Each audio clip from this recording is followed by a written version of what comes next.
Good morning, students. Today we will discuss another lesson of the book Footprint Without Feet, and that is the making of a scientist. This lesson is written by Robert W. Peterson. So now first of all, let's know about this great writer. Robert W. Peterson was a famous American newspaper writer who later became a freelance author of magazine articles. He wrote with authority, particularly on the topics of sports and scouting. He was born in 1925 in Pennsylvania in the USA and died of lung cancer on 11 February 2006. So now, as the title indicates, the making of a scientist. How a scientist, what kind of mindset he has, how he becomes a scientist. And this is the story of a boy who from the very beginning had that kind of zeal and enthusiasm about science. And he was a curious child, a determined child. Now, how he became a scientist, how he discovered so many great things, that is all a part of the story. So let's read and know about it. So let's start. So now this lesson, as it starts, that at the age of 22, a former Scout of the Year excited the scientific world with a new theory on how cells work. Now, what he says, that at the age of 22, a young boy, a Scout of the Year. Scout of the Year means the boy was already participating in NCC and all, and he was the Scout of the Year also. He had won that award also, and he discovered something about how the cells work, and this experiment really proved worthwhile. Richard H. Albright, it is the name of that scientist. Richard H. Albright and his college roommate explained the theory in an article in the Proceedings of the National Academy of Science. Actually, this Proceedings of the National Academy of Science, it's a journal, science journal, and it's a prestigious journal. And in this journal, only the articles of the famous scientists are published. But the publishing of the article of a 22-year boy, that surprised everyone. And he explained this theory in that article. It was the first time this important scientific journal had ever published the work of college student. Yes, and it was for the first time that this prestigious journal had published the discovery of a boy, this college student.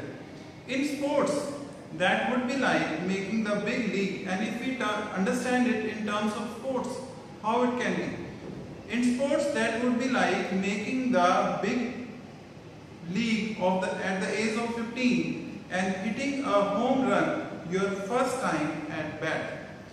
Actually, this is now baseball, the game of baseball, where the home run is something like a sixer. And suppose you are on the first time on the ground and you hit a sixer, so that is a big achievement. Okay, the same was with that student, college student, who had discovered something which has amazed the whole world.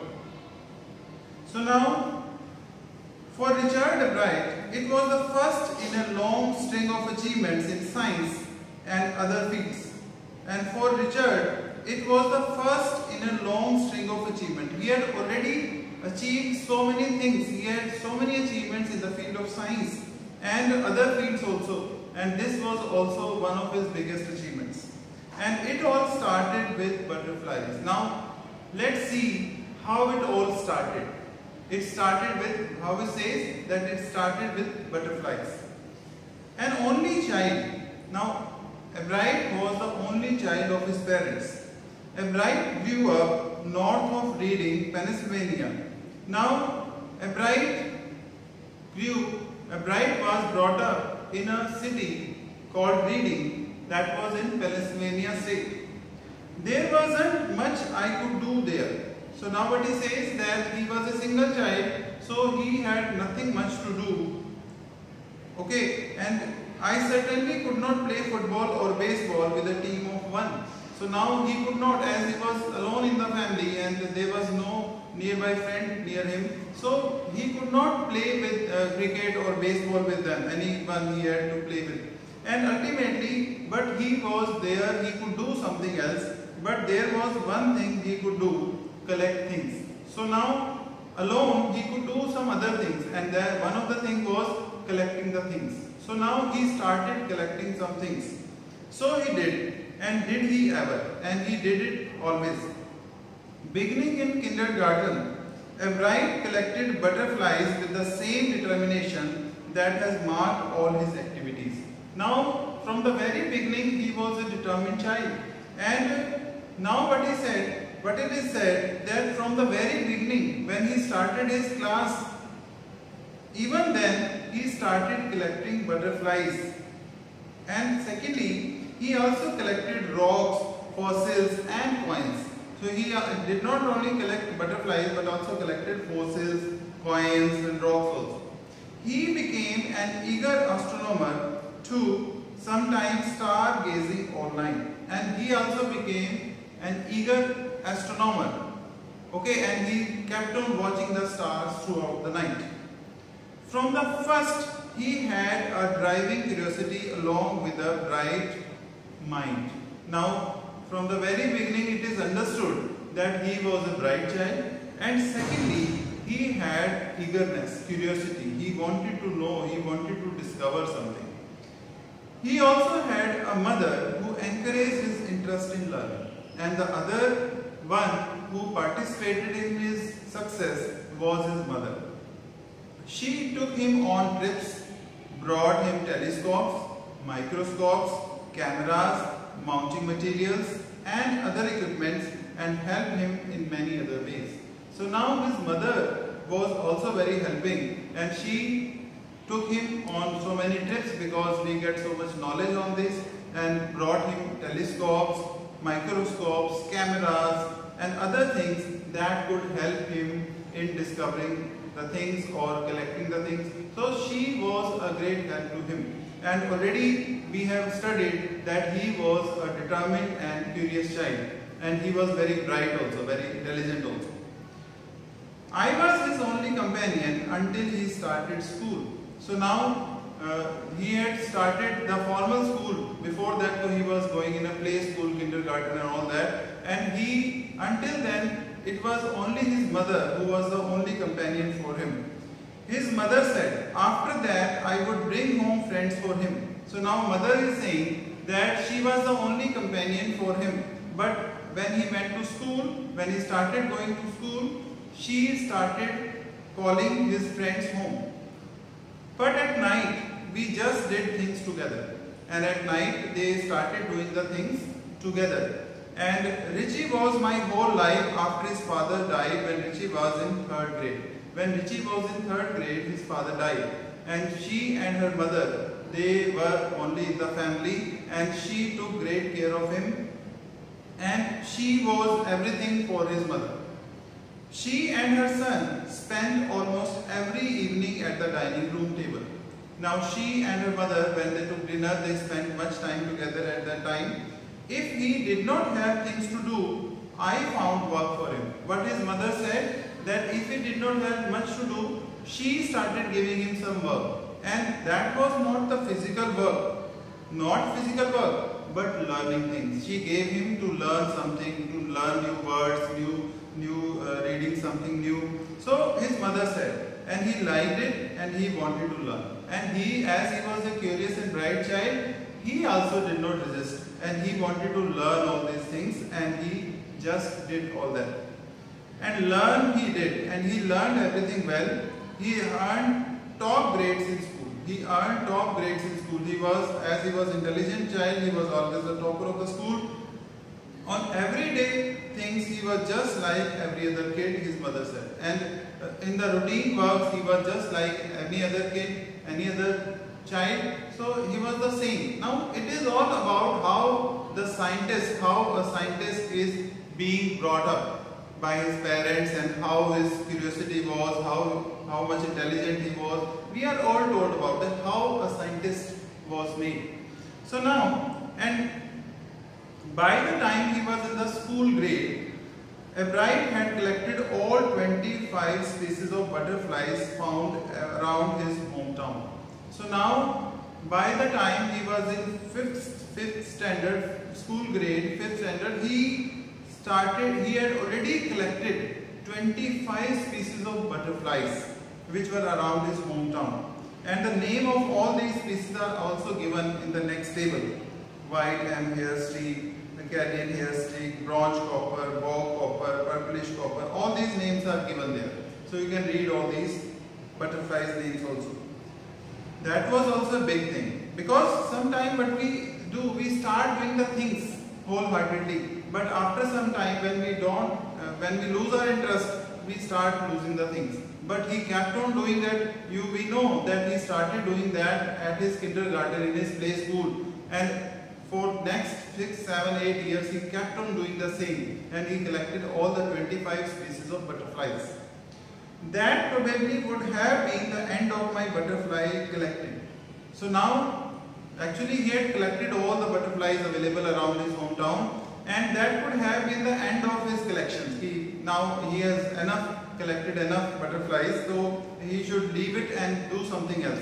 But then my mother got me a children's book called The Travels of Monarch 10. So now, in the meantime, his mother brought him a book, and that was The Travels of Monarch. Monarch is also a type of butterfly, Monarch 10, and she brought a book for him.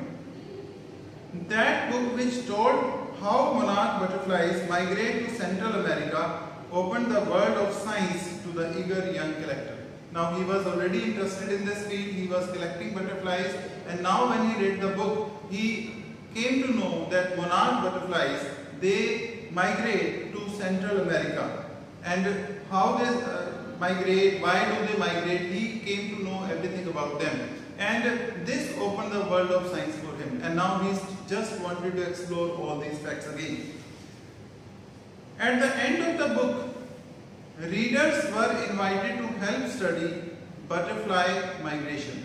So now at the end of the book, readers, those who were reading the book, they were also asked to help in collecting, help to know about their migration. So they were asked to tag butterflies for research by Dr. Frederick Augard at the University of Toronto, Canada. So now that was what the thing they wanted to do for the reader, that they just had to tag, they had to put some sticker on the wings of those butterflies for research by Dr. Frederick Augard. He was in the University of Toronto, and he has written that those who can find any butterflies, they can just put a sticker on it so that they can be easily identified if they are migrating or not, or they are still staying, or they are found somewhere else very far away. So this can be easily studied. So Ebright's mother wrote to Dr. Augard, and soon Ebright was attaching light adhesive tags to the wings of monarchs. So now her mother wrote to doctor, and after that he started collecting butterflies, he started tagging the butterflies, and he put some stickers to that. Anyone who found a tagged butterfly was asked to send the tag to Dr. Augard. So now what was written on that, that if anybody found this butterfly with a tag, he should send that tag to Dr. Augard, so that he can study that how much they have migrated, how far they have come. The butterflies collecting season around Reading lasts 6 weeks to late summer. Now the butterfly collecting season around Reading lasts 6 weeks in late summer. So now in the summer season around Reading, it lasts for around 6 weeks. So if you are going to chase them one by one, you won't catch many. So now what he thought, that if I would catch butterflies one by one, so I would not get many butterflies. So what he did, so the next step for Ebright was to raise a flock of butterflies. He wanted to raise a flock of butterflies, a group of butterflies in his home. So he would catch a female monarch, take her eggs and raise them in his basement through their life cycle. So now he started collecting female butterfly. He put them to raise them in his basement for their life cycle, from egg to caterpillar to pupa to adult butterfly. So he just understood the process and ultimately he could find so many butterflies at a place. So then he would tag the butterflies' wings and let them go, and after that he tagged them when they got mature. So he just tagged them and he let them go. For several years his basement was home to thousands of monarchs in different stages of development. So now for his basement was the ground for the practical lab for the growing of thousands of monarchs. Okay, but after that what happened? Eventually I began to lose interest in tagging butterflies. Now what he said, that after that he started losing his interest in tagging butterflies because it is a tedious and there is not much feedback. It's a very difficult task, tedious task, and not giving many feedbacks. People are not catching that kind of butterfly and they are not migrating, or whether they are migrating or not, it was really difficult to discover. So Ebright said, in all the time I did, he laughed, only 2 butterflies I had tagged were recaptured. So he had captured and he had tagged around thousands of butterflies, but in those only 2 were recaptured. They were caught by anybody else and he sent that tag to Dr. Igard. So, and they were not more than 75 miles from where I live, and they were just caught, not migrated that much for thousands of kilometers, but they just migrated from this place to 75 kilometers, and that was not much. So his study could not bring that much result. Then in the 7th grade he got a hint of what real science is when he entered a county science fair. So now in the 7th grade he got a hint. Now he could understand that what science is through when he entered in a science fair. County is a regional science fair, and he lost that. It was really a sad feeling to sit there and not get anything while everybody else had won something. And in that fair everybody had got some prize, but he had got nothing because his experiment was not much interesting. His entry was slides of frog tissues. His entry was study of slides of frog tissues which he showed under a microscope. And he had shown these tissues, slides of microscope, tissue of frog under this microscope. And they were not much interesting. That was a neat work, but that was not something which can be practically shown. And he realized the winner had tried to do real experiments, not simply make a neat display. They had tried to do some experiment, not to just display something. So he could understand. Now you can understand that how failure is important in life. Sometimes when you fail, you take a lesson and you go ahead. You never set back. Okay, you never do the things that you don't lose it, but you just try to do it again.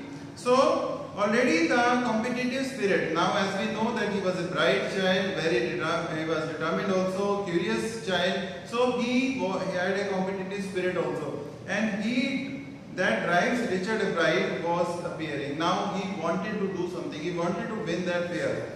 I knew that for the next year's fair I would have to do a real experiment. Now what he thought, that he would have to do some real experiment. He could understand. The subject I knew most about was the insect work I had been doing in the past several years. Now he knew that he had mastered one subject in the past.